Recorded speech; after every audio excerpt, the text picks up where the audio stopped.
Welcome to The Verdict. Mick Cornett with Kent Myers. We're here every week to discuss topical issues and meet interesting guests. And we have a guy today that's a shaker and a mover and a rising political star in Oklahoma. Indeed, Senator Glenn Coffey, a senator from here in the Oklahoma City area, will be the leader in the Senate for the Republicans in this upcoming session beginning in January. And that's what we're going to be talking about is the upcoming session. What does he think the real significant issues are now with the Senate structured the way it is, 24-24, with a Democratic lieutenant governor?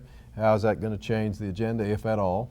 And what does he think can get accomplished in this upcoming session? Should be fascinating. Senator Glenn Coffey, our guest today on The Verdict. Kent and I'll be back with Senator Coffey right after this.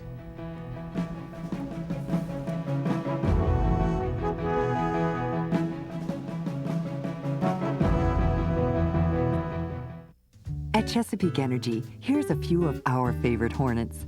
Alexis likes reading. Sam enjoys history. Alec loves math. Chesapeake is proud to support both the Oklahoma City NBA Hornets and the Young Hornets at Horace Mann Elementary, where over 150 Chesapeake employees mentor to children each week. The students gain a lot from the experience, but not as much as we do. Chesapeake Energy, committed to building a better Oklahoma.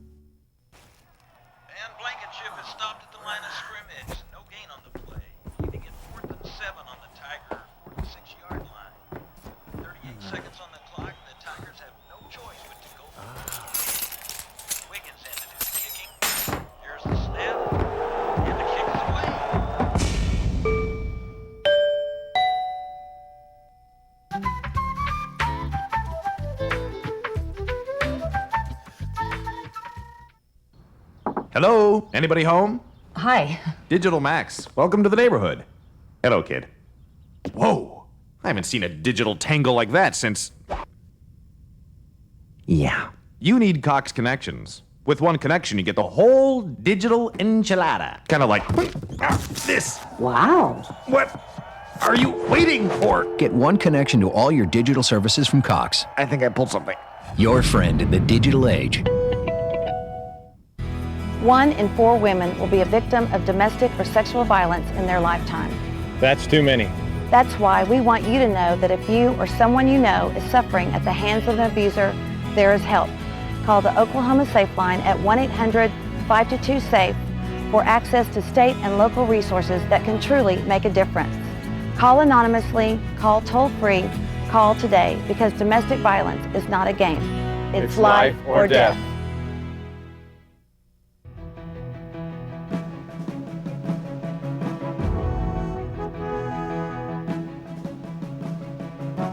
Welcome back to The Verdict. Mick Cornett with Kent Myers, and Kent's going to introduce today's guest. Across the table, a familiar face. The Honorable Glenn Coffey is joining us once again. He's the Republican senator from District 30 here in Oklahoma County, or Oklahoma and Canadian County perhaps, or just all Oklahoma County? It's just all Oklahoma County. All Oklahoma County.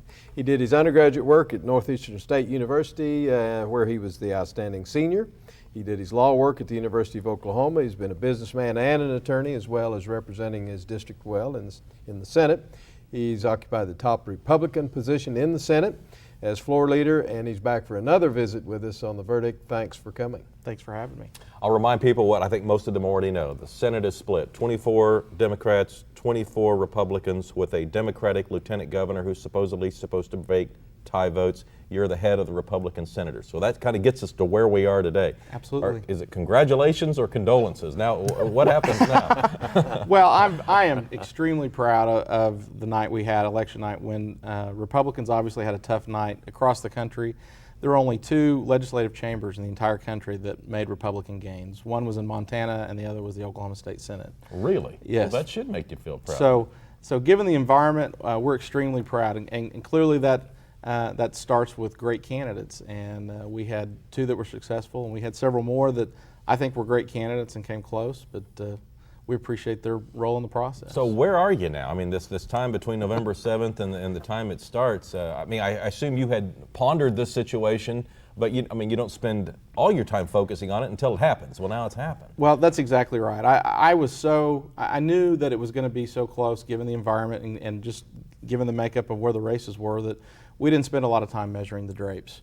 And so we've started to focus on that in earnest, and quite frankly, this is new territory for Oklahoma. Fortunately for us, other states have dealt with this issue, and I think we have a choice. We could go down the road where we could fight over when Mary Fallon's lieutenant governor and come in and the Republicans try and do something on January 2nd. Then on January 8th, Jerry Askins becomes lieutenant governor. We don't come back in until February, and we could have this battle back and forth on who's in charge. I think no one wins, and certainly the state of Oklahoma is a loser in that environment.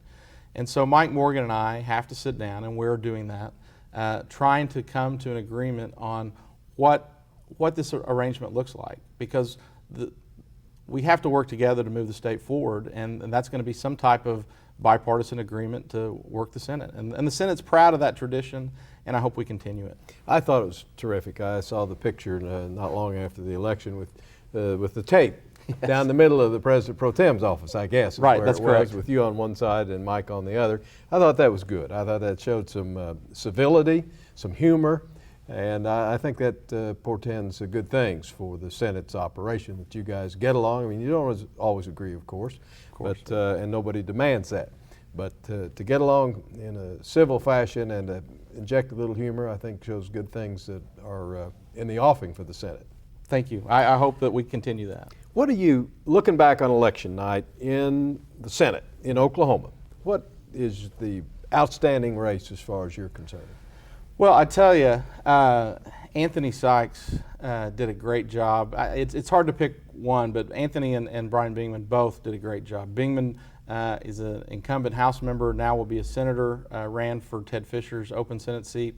And he was attacked from the get-go, and it was a very, very close race. There was a time when we were polling it and we were behind, and Brian came from behind. But I probably have to say Anthony Sykes. Anthony is a Republican who was a former public defender. And because of his former position, was just raked through the coals on TV. I don't know what the buy was, but I think they spent $50,000 or $60,000 attacking him for the kind of clientele that he represented. And yet the voters were smart enough to figure out that he was playing an important role in the process. It wasn't that he was advocating what those people did, and they saw through that and elected him. Let me get way ahead of myself here. You know, we've been looking for years at this election of 2006 that a number of Democrats would term limit out. What does it look like in 2008? It's a good question. There are 3 Republicans who are term limited. There are, I believe, two Democrats that are term limited. Mike Morgan and Jeff Rabin. Jeff Rabin from Hugo, southeast Oklahoma, tough area. Mike Morgan from Stillwater is an area that he won a very close election when he first was elected to the Senate, is one that I think we have an excellent chance at. And certainly Senator Nancy Riley, who is a former Republican, now a Democrat, she's up, and I expect that to be a spirited campaign in the Jinx, Tulsa area. On our side, Senator Owen Laughlin up in the northwest part of the state. Registration is a very strong Democrat, but it's a very conservative area. I mean, he represents the only part of the state that Ernest District took, the Panhandle. So who runs? It always comes down to candidates, doesn't it? And that really will. That's probably the most competitive Republican district. Senator Williamson and Senator Wilcoxon represent 2 very Republican areas, and I suspect they'll stay Republican. Yeah, and I'm going to get into a touchy subject here, but what about the recruitment? When you have a 24-24 Senate, I would think that the idea that you might be able to recruit a Democrat to switch parties, or they might be able to get a Republican to switch parties, you know, it would change everything. And what you could offer that senator as far as in a leadership position or whatever, you know, that's almost scary to think about on both sides. And because you don't want to spend all your time trying to make sure you have yours or aggressively trying to bring somebody over. But you can't be naive enough to think that can't happen. Well, the important thing from a leadership standpoint, and I learned that the hard way recently, I lost one of our members because they recruited her. I'm working hard to stay in touch with our members, make sure I understand what's going on. Communication's the key, and I think that we have 24 very solid members that will stay part of this coalition, whatever this parity that we have, and I think we'll be part of a majority 2 years from now. Mike McCarville takes a position that it was like 100, I can't remember exactly the numbers, 273 votes in the Ivester 273 votes in that election in southwest Oklahoma that made the difference. in whether or not the Republicans had majority or not. No question. And that was an amazing race because there were some polls that came out 2 and 3 weeks before the election that showed Todd Russ as much as 26 points back. And yet he did an outstanding job at the end to really close the race and almost got there. We need to take our first break. Time has gone quickly here. We're visiting with Senator Glenn Coffey, the Republican leader of the state Senate. We'll be back with more right after this.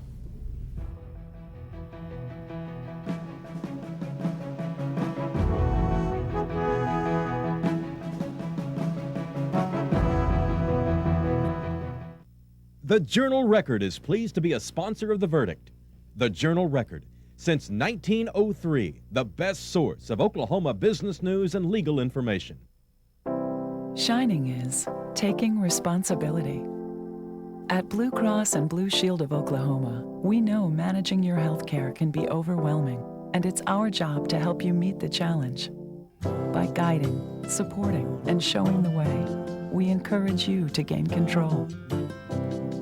Because we believe the best tool we can give you is the confidence to take charge. Blue Cross Blue Shield of Oklahoma, shining through. Okiwani is an Indian name for a place where children play. When we obtained the camp, we found a lot of oil debris left in the woods. We saw a commercial about how the oil and natural gas industry cleans up old oil well sites. We called the OERB and they agreed to remove tons of concrete and steel. It didn't cost us a thing. Thousands of children have left their footprints on this land. Thanks to the oil and gas industry, they will for a long time to come. All children deserve a life of hope and love, but sometimes they experience a life of pain, neglect, and abuse. When that happens, each child deserves all the quality assistance and representation that can be offered in our legal system. For more information, call 23-CHILD. Oklahoma Lawyers for Children, helping to bring hope and love back to the lives of abused children. Cox Communications and the Oklahoma Historical Society present the first in a new series of programs created especially for Oklahoma Centennial. You cannot understand Oklahoma history without understanding the history of American Indians. They decided to preserve Sequoia's last home. His home has never been moved. It's on the exact spot he built it in 1829. Voices of Oklahoma, the American Indian Experience. See it all this month on the Cox Channel. He's gonna score. Come on, baby. Come on, baby. Go!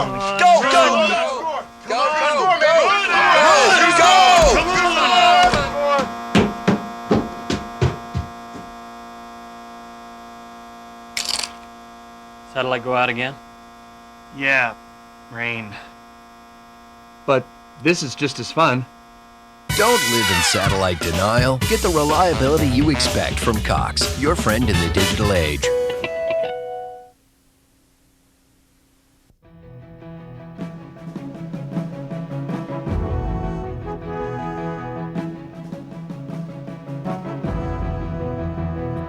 Welcome back to The Verdict. Mick Cornett with Kent Myers. Kent, where do you want to go from here? Let's talk about, let's don't look at the past anymore, unless we have to. Let's look at the future and what's going to happen in the legislative session upcoming. Do you see tort reform as being, again, surfacing as a big issue? Well, it's been a big issue in the races, and I do think it will make its way to the forefront in the legislative session.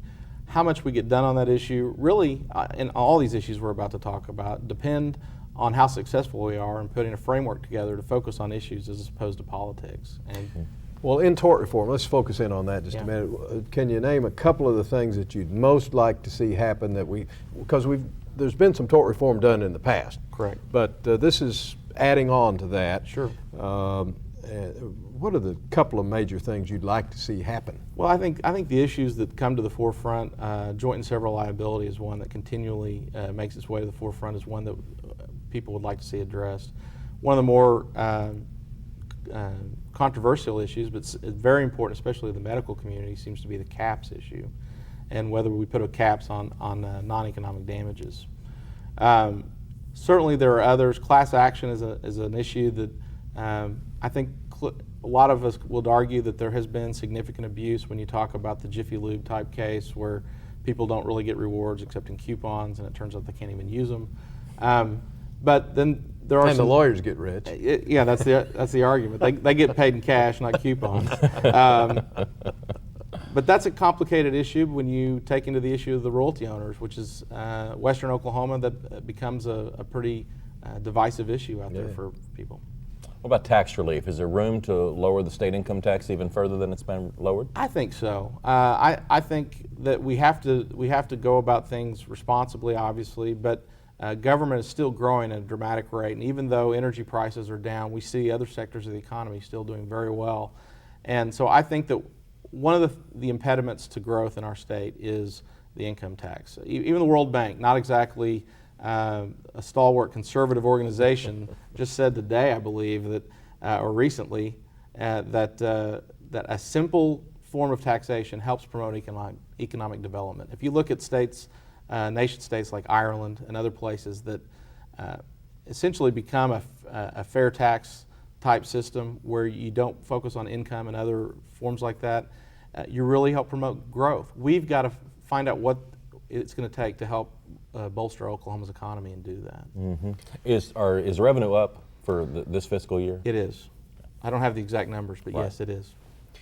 One thing that was talked about nationally a lot and some locally, I expect we'll hear more about it, is the immigration issue. Absolutely. How do you see that coming up in this session? Well, I think it is going to be on the front burner. Every race, almost every race, when I saw polling on the issues that were important in that district, even more than education and healthcare, which usually are at the top, and jobs, immigration has risen to the top. People want us to address that issue, especially as it relates, obviously we don't border Mexico, that part of it's a federal issue, but as it relates to government services, people are very concerned about their tax dollars subsidizing that, and they want us to address it.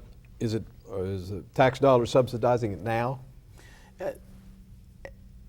There's a lot of evidence that suggests that it is, certainly through the emergency room and through government services, whether people actually are citizens when they receive those services. There seems to be pretty clear evidence that we have issues that we have to address there. So the immigration issues that would be addressed would be pretty finite, pretty well. They're pretty focused. Focused, yeah, absolutely. Yeah. We've hit some issues that we came up with. What are you pushing? What do you think this 2006 session offers? Well, I think those will be the key. Will be some of the main issues. But education every year is always important. We continue to want to find ways to promote accountability, provide the resources, adequate resources, but not throw money at the problem. That's one that we will continue to work on. Healthcare is critical. Everybody's health insurance is rising at a dramatic rate, and then you deal with the Medicaid and Medicare population. We've got to continue to find ways to reform that system, even though we made great strides last year. The lottery was pretty much a partisan issue. What's your stance on where it is today and how the money is being distributed? Well, we're learning more and more. Our report just came out on the first year's distribution of that, and we're studying that and taking a look at it. The lottery is here. The people voted on it, and we want to make sure that it's run responsibly, ethically, and we'll continue to work from that vantage point. When two chess masters play and then no one can play anymore, they call it a stalemate. And I think a lot of people are wondering, is that what's going to happen at the state legislature? Is the state Senate going to be in a stalemate? And I know you don't want that to happen. I'm sure Senator Morgan doesn't want that to happen. But how do you two ensure that it doesn't happen? Well, the good news is, like we talked about earlier, a number of states have come up with agreements. Some call it a memorandum of understanding, some pass a resolution. But basically, it's a parity government where both sides appoint committee chairs. Both sides make sure that if there's a tie in a committee, the bill goes to the floor, and they actually fight it out on the floor. I think Oklahomans win if we have a public discourse over bills. Certainly, if something were to pass in the Senate, but the Democrat leadership were opposed to it, they've got the governor's veto that they could go to, and that's what that's for. But will the courts have to step in and give any opinions on the lieutenant governor's role, or are you comfortable that you all know how the game's going to be played?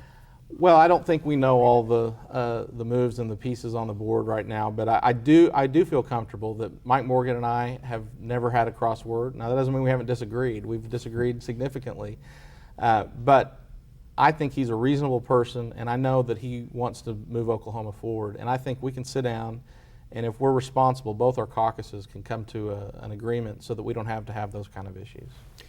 There was a lot said nationally about the relative unpopularity or low approval ratings of President Bush and the dissatisfaction with the war in Iraq. What effect, if any, do you think that had on our local races in Oklahoma? I think very little. You look at our congressional races, Tom Cole won with like 65%. Mary Fallon was in the high 60s. Our local congressional races, the Republicans did very well. If you look at the special election just a few months ago, President Bush made a recorded call for Mike Schultz, and in a very high Democrat registration district, he won by 14 points. So I think Oklahoma is different in that sense. We're not, we don't have the same dynamics going on here that we do in the country. Mm-hmm.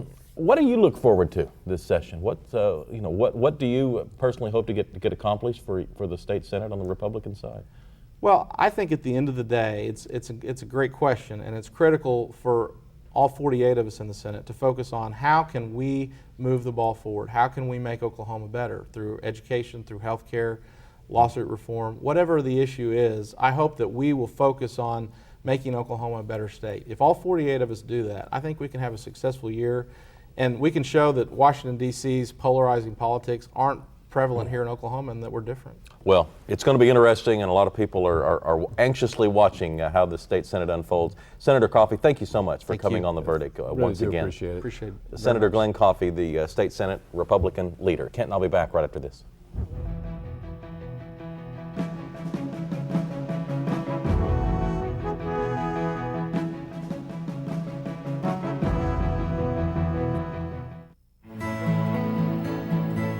The good life comes naturally to Tulsa, where nature's beauty is matched with an eye for aesthetics.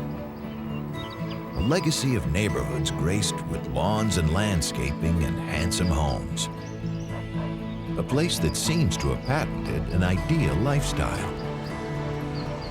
Bank First is loyal to the quality of life Tulsa assures its citizens, to the priority placed on education, culture, and growth. Loyal to builders who transform raw land into residential charm. Developers who see opportunity and add vitality to Tulsa's economy. Bank First serves both enterprise and private lives that need a loyal partner. It's how we help nurture this city's very good life. Bank First. Loyal to Oklahoma. Loyal to you.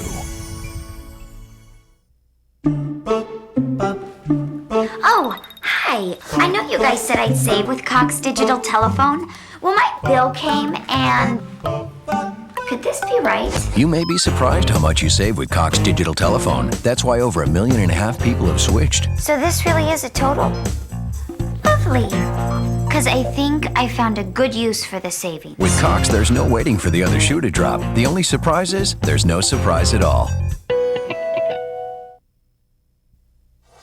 Not sure where you're headed? NATS can help you find your way. It's the National Athletic Testing System. We call it NATS. You'll call it your launching pad to success. NATS will give you a standardized evaluation that will help you measure your performance and give that information to college coaches so they can accurately evaluate your potential. NATS also helps with academic support. Join with the Oklahoma High School Football Coaches Association and head for success at www.nats.us.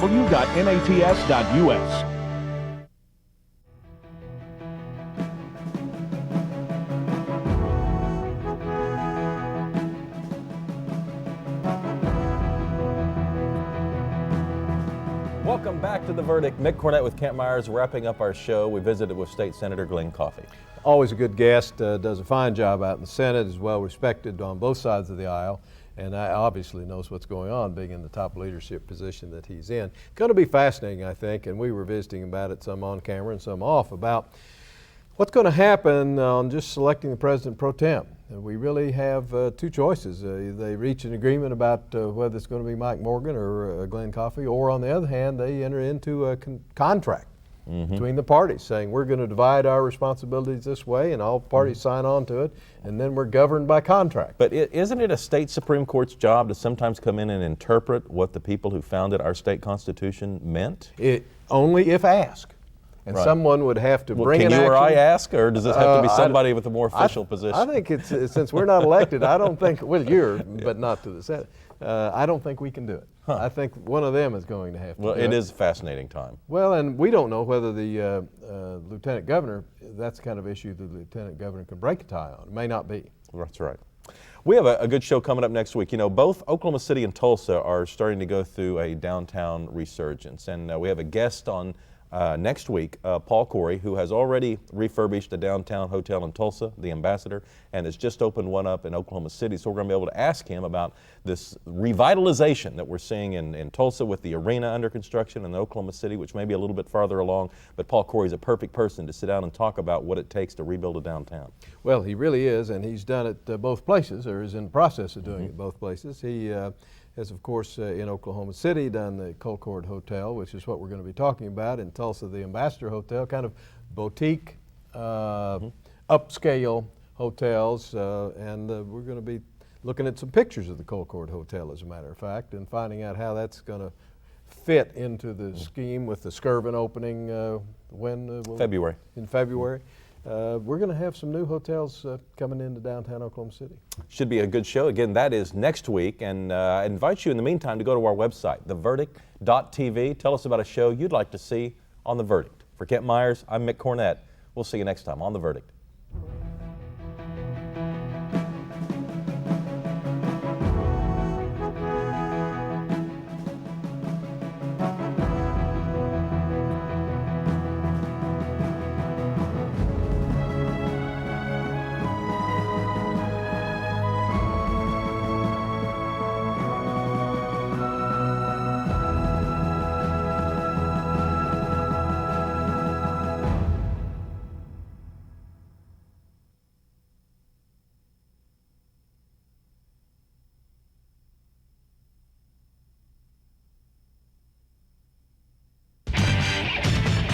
The preceding program was produced by the Production Services Group at Cox Communications, exclusively for the Cox Channel.